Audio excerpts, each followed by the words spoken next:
I am going to get started. Hello, everyone. I'm sorry to waste your time due to some technical issues. So, today we are going to talk about accessibility, a better experience for everyone.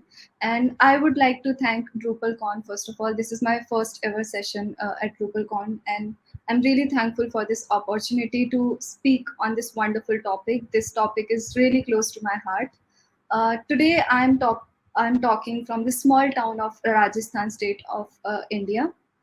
I was really hoping to meet you all, but it's okay. Maybe some other time we'll all meet. So, can you switch to another slide? Asta? So my name is Nikita Aswani. I'm senior full stack developer at QED42. Currently, I'm leading and developing a project as well as I'm part of the mentors team of the internship batch. My key roles and responsibilities are to unblock the team, to guide them, and to provide feasible yet best solution. Talking about QED42, we deliver digital experience to customer around the globe through technology and design. Also, we are hiring. So, in case anyone is interested in working with wonderful people, be it a developer, a designer, a quality analyst, or sales and marketing team, please reach out to us on qed42.com, or we have our booth also at DrupalCon. Okay, so we have got limited time, so let's get started. Asta, can you switch to the next slide? Accessibility. What does it mean? Accessibility, if we try to break this term, it means the ability to access, right? Something that's close to us, something that's easily reachable, something that is easily accessible, correct? And accessibility is not I don't know why whenever I talk about accessibility, people usually think of making something accessible to people with disabilities, which is not true. Also, when we talk about disabilities, we usually think of a visual or hearing disability, again, which is not true. Other forms of disabilities could be a motor disability or cognitive or situational disability as well, right? Now, who benefits from accessibility? Everyone. I know most there are so many people who think that just because they are not disabled, they have no benefit of out of accessibility, which is not true at all.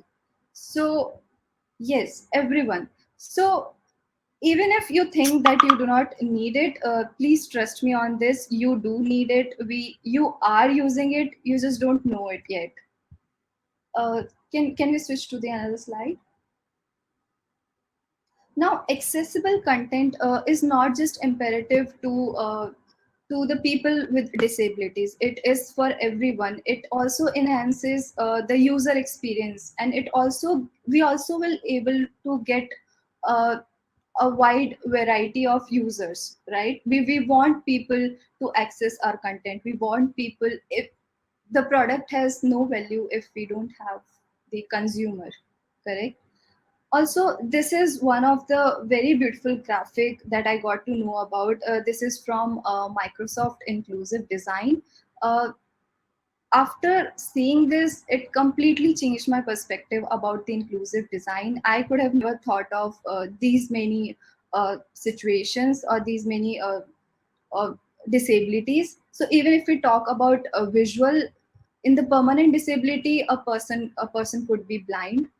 Temporary disability could be cataract, and situational could be distracted driver. When we talk about hearing, a person could be deaf. Temporarily, there could be an ear infection, or there could be a bartender. There is loud music around, and that person wants to watch something. Even if, forget about bartender, it could be us. This has happened with me also. I was traveling in a train, and I didn't have any earphones or headphones at that time. So I used subtitles, right? So it really doesn't matter if a person has disability or not. It completely depends on situation. So we have to create accessible content that is accessible irrespective of disability, irrespective of the situation, right? Can we? Okay, let's just wait to this slide. I really wanted to talk about some of my personal experiences where I noticed that, I am one of them. I am someone who watches accessible content. Is anyone here a fan of Korean drama? No, yes. I am. I'm a huge fan of Korean drama, or maybe I was in college. So just imagine how I'll do without subtitles. It sounds cute, Korean sounds cute, but I won't be able to understand it, right? So without those subtitles, it's of no use to me. Also, last year pandemic, I went back home, and I got this habit of watching daily soaps with my mom. I know it sounds stupid, but yeah, I did. At the same time, what I wanted to watch my web series. Now I cannot plug in my earphones or headphones because otherwise I'll miss what's going on the television. So what I did, I just muted the web series that I was watching, and I used subtitles there. At the same time, I could hear what's going on the television.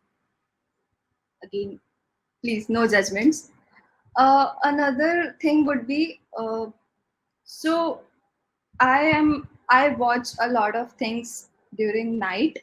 So my mom, what she started doing is she hides my headphones and earphones so that I don't watch anything till late night. So again, subtitles to rescue, right? Also, I got so habitual of watching these series and everything in this pandemic that a month back when I joined back office and I was having lunch with my colleagues, I just couldn't resist myself from watching this stupid series that I've been watching for months. So what I did, I couldn't interrupt them or I couldn't excuse that I want to eat alone and watch my series. So what I did, uh, I muted my mobile, I put it on my lap under the table, and subtitles were there, so I was able to watch my series as well. No one got to know that I'm doing anything. So I have a lot more examples there, and apart from subtitles, there are other aspects too. Let's talk about contrast. So, contrast could be helpful to someone with a visual disability as well as someone who is under the sun. It becomes really, really difficult to use your mobile and laptop under the sun. And trust me, I've experienced this just a few days back. This year has been a mess for me. So a few days back actually, so what happened, I was not able to access internet and I had to set up the project on my system. So I had to go to the roof to set up the project, and I used my hotspot because there was no other area where I could get my mobile network as well. And I had to sit right under the sun and I had to do my setup, and it was really difficult to see anything on my mobile or on my laptop. I was struggling. So contrast is again, it depends on situation as well.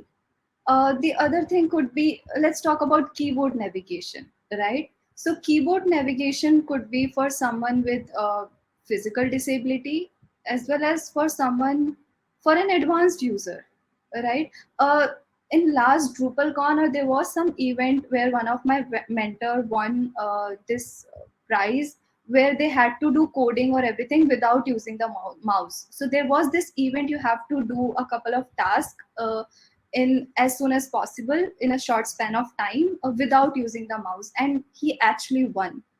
And there are a lot of people who actually don't prefer to use mouse. So all I'm just trying to say is that we all are part of it, we just don't know it yet, and at some point of time we all want accessible content. So let's start creating, right? Can we switch to another slide? Why? Okay, let me tell you how I got introduced to accessibility. So I joined QED 42 in 2017. I was an intern back then. And once I was done with the internship, I started working on our official website itself. And one day, Dipen, my boss, he asked me to learn about accessibility and implement it on our site. We wanted our website accessible. Meanwhile, what was happening? the day I got this news, the day I was informed about it, at the same time, there is this QA who started testing around these accessibility aspects and started creating bugs. So next day when I came to office, I saw that there are these bugs that are assigned to me, and if I try to recall them, few of them were like the alt text, the alternative text is missing for a particular image, or let's say the focus is not going to a particular submenu link. And there was this one specific bug that I still remember, that the screen reader is not reading a particular link as an external link. So how would the user get to know? And all these bugs, it made me really confused. I didn't know anything about accessibility by then, and it was also confusing. I just didn't understand the context, why exactly we are doing it, why do we need it. I mean, it's QED 42 site. I mean, if someone is not able to see, I don't know. I didn't understand why would they use it. I was really naive at that time, and I didn't had any idea.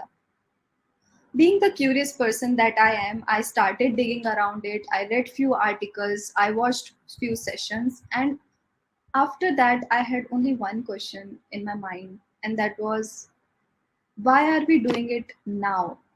Why was it not there already? Why wasn't it part of the project?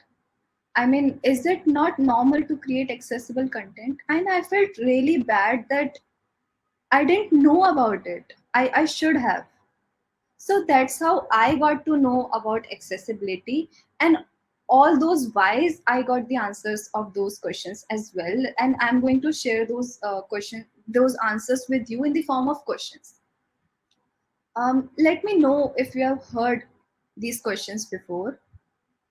I don't want accessible website because it's expensive, or I don't want accessible website because I don't target blind users, or responsive website, I don't need it. I really don't target mobile users. I think at some point of time we all have heard these questions, and if you have not, do talk to your sales and marketing person. They must have heard these questions or these kind of statements for sure. Now, if we talk about responsive website, somehow during over the period of time, it has become an integral part of our workflow. But accessibility is still counted as something that needs to be built upon it. And it is really sad that it is still considered as a separate entity. And that's why I'm here to talk about it. I'm here to change that mentality. I'm here to just spread awareness. We are not going to talk about any code or any technicality, but let's just try to be a better human being. Can we go to the next slide? Can you switch back to the same slide? Yeah.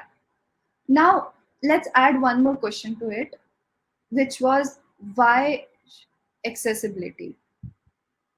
Whenever I say this, why accessibility, all I think of is, why not? But let's talk about why. Because we are humans, because we can, because technology is not limited, because we should, because it is legal now, it is legally required. Yes, web content accessibility guidelines are not guidelines anymore. Do you guys know that? These are obligated rules now. We have to do it. I hope these reasons are enough for us to start thinking in that direction. Let's move to the next slide.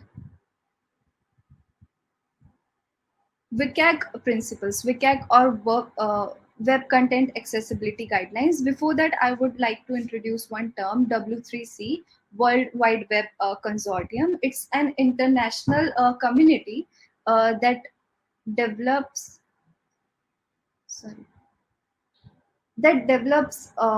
these standards, these web standards to ensure the long-term growth of the web. talking about web content accessibility guidelines, these are the guidelines. These are basically the standard guidelines that are provided to us that anyone can refer to, and these it fulfills it fulfills the needs of individuals, organization, as well as the legal aspect of it. Now there are four principles of these guidelines. So we, in short, it's called POUR. POUR. P stands for perceivable, O stands for operable, U stands for understandable, and R for robust. Let's talk about perceivable. Information and user interface components must be presentable to users in a way they can perceive. An example of it would be any non-text content should have a text content way to share that information, to deliver that information to the user. If I talk about an image, let's say for some reason the image is not loading on the system, the user is not able to see the image. Now, how would they get to know what that image is about, if they should wait for that image to load or not, right? So that's where all text comes into perspective. Operable. User interface components and navigation should be operable. Due to any reason, if I'm not able to use my mouse or my touchpad, I should be access the product or the complete site using keyboard. Understandable.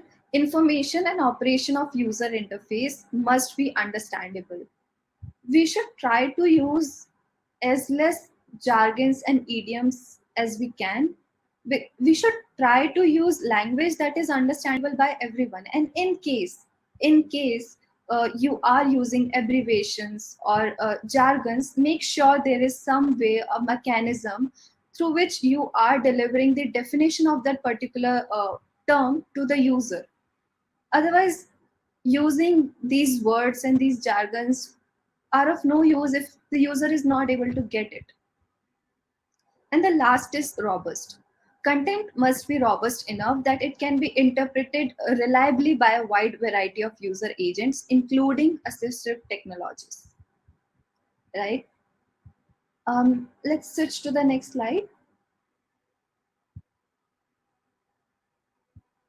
Conformance level. So these guidelines have been divided into three levels: level A, that is the first level, level AA, and then level AAA. Level A is the most basic accessibility feature. So it has very basic guidelines, and it really doesn't impact our design or structure. And according to me, I would say even if client is not asking for accessibility, a person being a developer, being a designer, being a tester, we should make sure that at least we are fulfilling the requirements of level A, because these are pretty simple and it can make a huge impact on people. Under level A could be your site should be accessible through keyboard, or it could be adding alt text. So there are these basic requirements that we can easily take care of while developing or during the initial phase of the development. Level AA, it deals with the biggest and the most common barriers for disabled users. Um, an example would be adding the captions to the videos. That would be one example of level AA. Level AAA would be the highest level of the web accessibility. It goes to the strict level of the contrast. That is one that I know. I still haven't worked on level AAA, and I haven't encountered anyone who has worked on it, so I have very less idea about it. But I had one more example. Sign language interpretation also comes under this level AAA. Let's go to the next slide. Right. So now, when I was working on accessibility, it was really difficult for me. Let me tell you why. Because the product was already launched, the site was already built, right? Now I had to go back. There's this huge list of bugs that are assigned to me, and I have to do some tweaks to make it work. And now when I'm tweaking it, either it is breaking my theme, either it is not looking good, either it is breaking UI, or otherwise it is taking a lot more time and efforts to do that. So it became little bit irritating and hectic for me, though, just because it was a learning process and I was getting to learn a lot of things and I got really interested into it. uh, I went through that phase, but it was irritating. And still, I would say that was a small project. It's not huge enough that it became a headache to me. Also, when we talk about designs, let's talk about design. So, how can we make our designs accessible just by thinking from the user perspective, which most of the designers already do. But there's still few things that we miss that we'll talk about later. Let's talk about this web development life cycle. So this is the linear life cycle that I could think of. The first is the wireframes and the research phase, where we drop our wireframes, we do our research, and also we involve stakeholders in this particular phase to get their input, right? And then we pass that information to the user experience and design department. They use that information and those wireframes, and then they design the visuals for the developer to proceed on. When I receive the design, I, along with the quality analyst or the tester, we groom the designs and we understand the workflow and the component and the structure layout of the design. Then there is this, so we have content placeholder. What it means is, during developing, let's say we don't have the data with us, that so the tester will help us with the placeholder content so that the developer can go ahead and develop using the same data. Once all that is done, we pass that product to stakeholder handoff. And after that, the content creation and editing team plays their role. They create the proper content, edit it, and then we launch the product. Now, all these phases that we just talked about in this web development lifecycle, there is a particular role that is assigned to a particular phase. Let's talk about those roles. Can we move to the next slide? Those roles could be designer, we have a backend developer, a front end developer, editor, quality analyst, product owner. Maybe there are more to it. All I'm just trying to say is, when we have a dedicated person, a dedicated role with responsibility for a particular phase, can we just share accessibility responsibilities among all these teams? Do you think it will be helpful if we share the accessibility responsibility? Let's go back to the previous slide. Let's talk about wireframes and research again. Let's say we are in the first phase, we are in this initial phase of web development. While we are creating those wireframes, we are doing our research.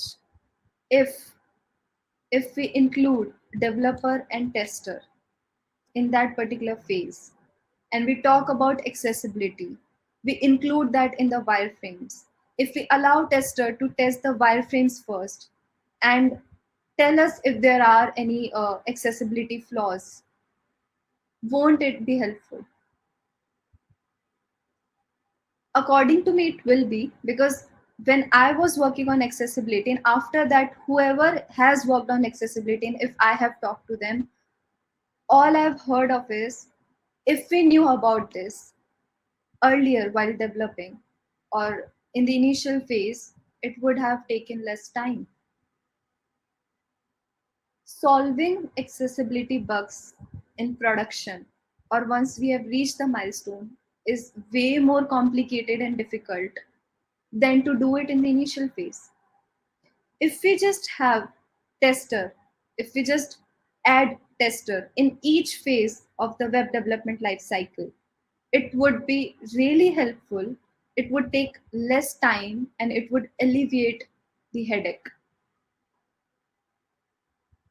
But we can do all this. But do we have all these people trained with accessibility mindset?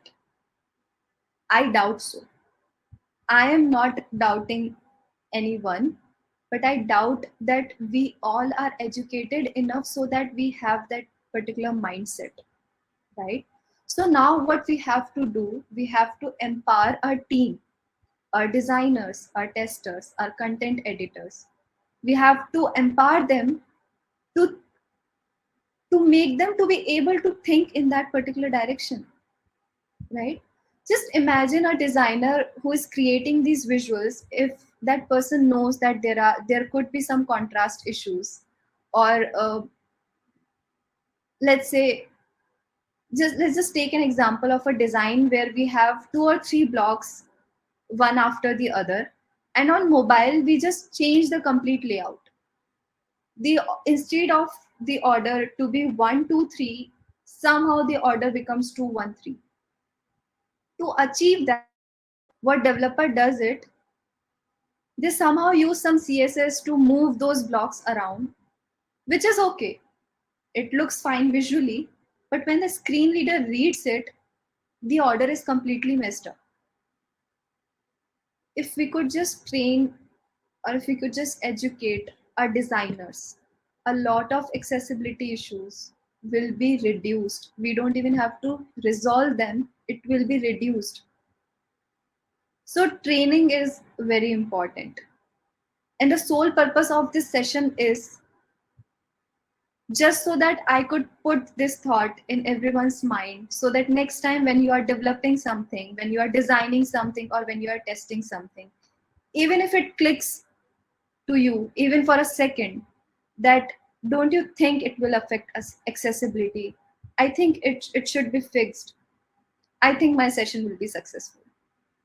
Because till now, from the day I worked on accessibility to till date, whenever I'm developing anything, I always question, is this color right? Will there be any contrast issues? Shouldn't this be button? Is this link or button? These kind of, I ask myself these kind of questions. Just imagine there's this banner image, and on top of it there is some text. Now due to some reason, so there is this dark color of image, on top of it there is white color text, and due to some reason I'm not able to, the image is not loading, I don't have good internet connection and the image is not loading. Now I won't be able to see the text either. So what I usually do now is, whenever I have this kind of situation, I always apply background color. So in case the image is not there, user will still be able to see the text. Because if image is not there, the alt text will help the user to know that there is an image and what that image is about. But what about the text? That text will not be visible in the white background. What if it's an important text, right?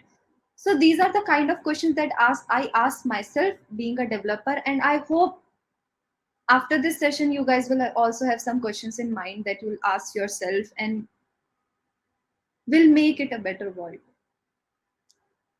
Let's move to next slide and the next one. Okay, now what about existing website? Right now I talked about the life cycle where we are creating a website from scratch, but we all know we don't usually get projects where we have to start from scratch. I get it, there are a lot of websites that we get that is already there, that is already out there, but we have to build some features on top of it, and later our client decides that you know what, let's make it accessible. Easy to say, difficult to implement. I get it, been there, done that. What we can do, it'll be hectic, but still, what can we do there? We'll have to strategize first.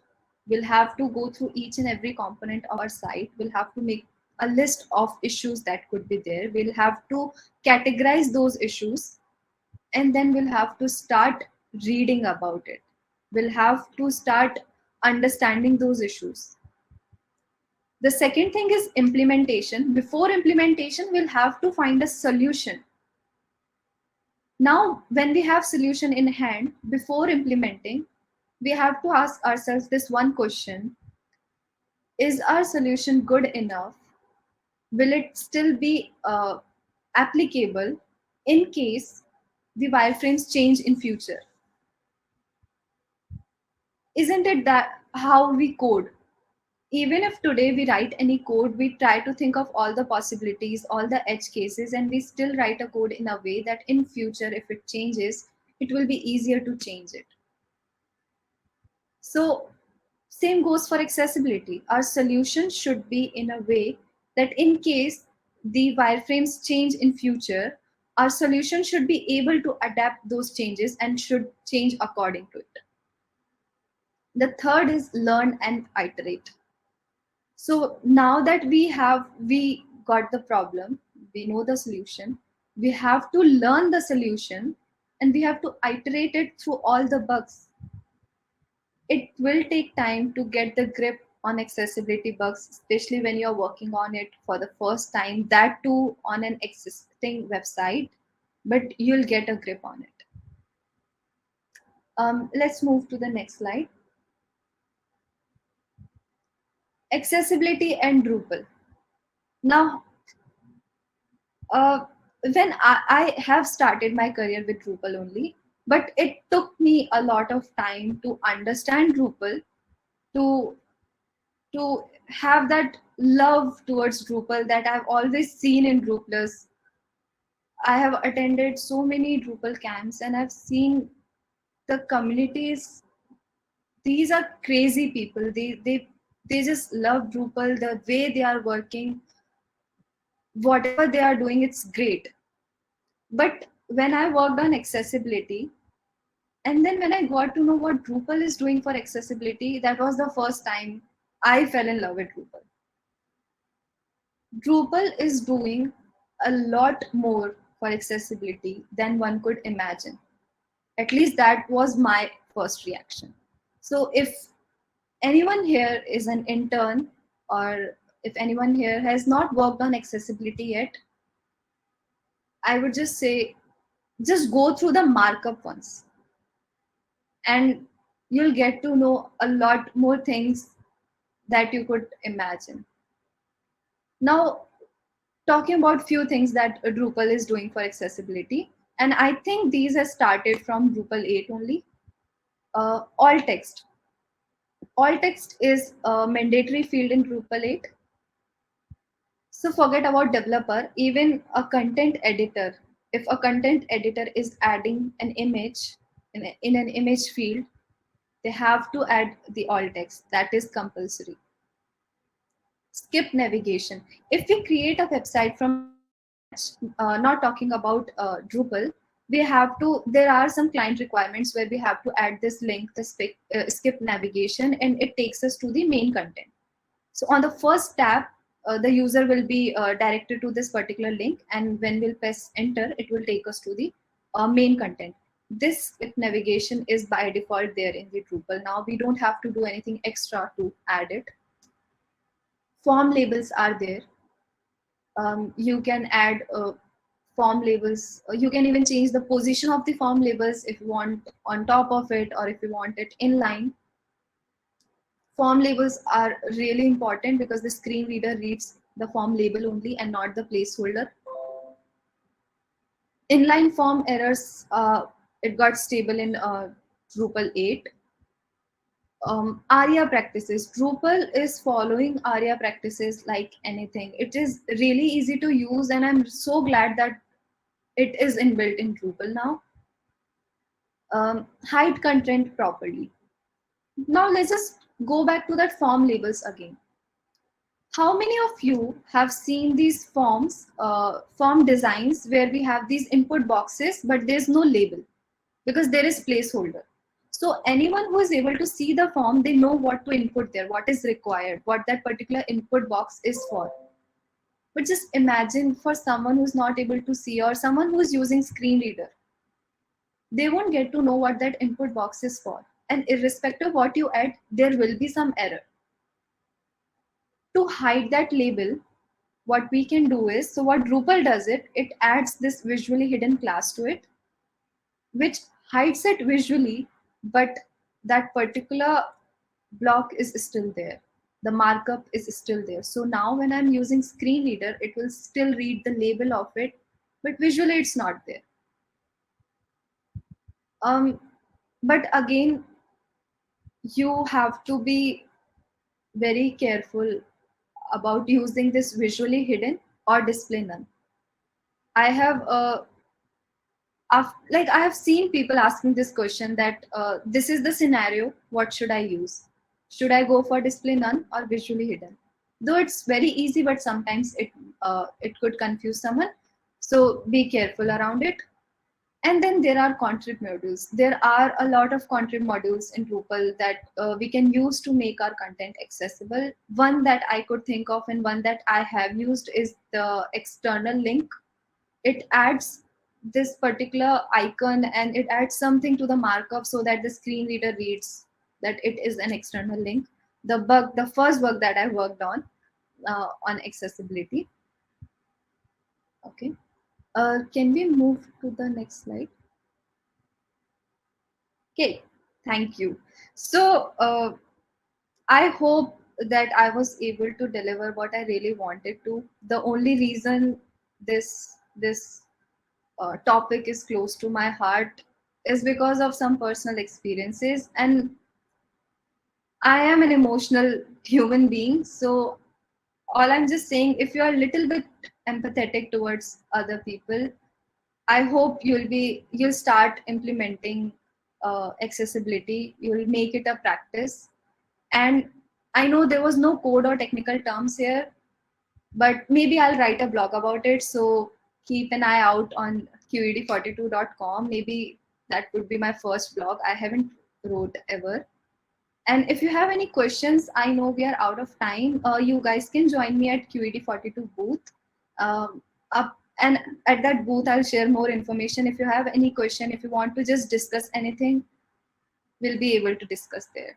Thank you so much, guys. The booth link is in the chat. Let's meet there. Great. So we have one question, maybe if you can quickly give an answer, or otherwise they can move to the QED42's booth. Okay. What is the question? So Alex is asking, what do you think about moving UX design stage after content placeholder? So designer can work with already working website with technical view of pages with placeholder instead of wireframes. Okay. I think being a developer, I don't know whoever has asked this question is a developer or not, but I completely agree to it. So many times this has happened that we got these wireframes or these visual designs. We started implementing it, and once it went to UAT and we when we added the proper data, the correct data that was required, somehow it broke the design, and then we had to change the design, or there were so many bugs and questions from the designer that it's not looking like the visuals that we have shared. So I think it makes sense. We can, but it completely depends project to project. But we can, if it is possible, we should. But also, like I mentioned, we have to train our content editors as well. This is a very important. Though these people are really important. Once we are done implementing, once we are done with the development, they are the one who are going to add the content, irrespective of how much efforts you or the designer has put into making our site and content accessible. If the content editor is not aware of it, they are going to add content whatever they think of. What if they're not trained properly, they won't be able to add those content properly. So we have to train our content editors along with our designers. That would help us maintaining our site accessible. I hope this answers the question. Okay, great. So that was the only question we have had Okay, for, yeah. in case you guys want to share your experience or just want to talk to me, even if you guys don't have any questions, please join me at QED42 booth. The link is in the chat. Zango has shared it. Let's meet there if you guys want. Thank you. Thanks, Nikita, for the awesome session. Thank I you. know I have learned a lot from I'm glad. you. Okay, thanks for joining, everyone.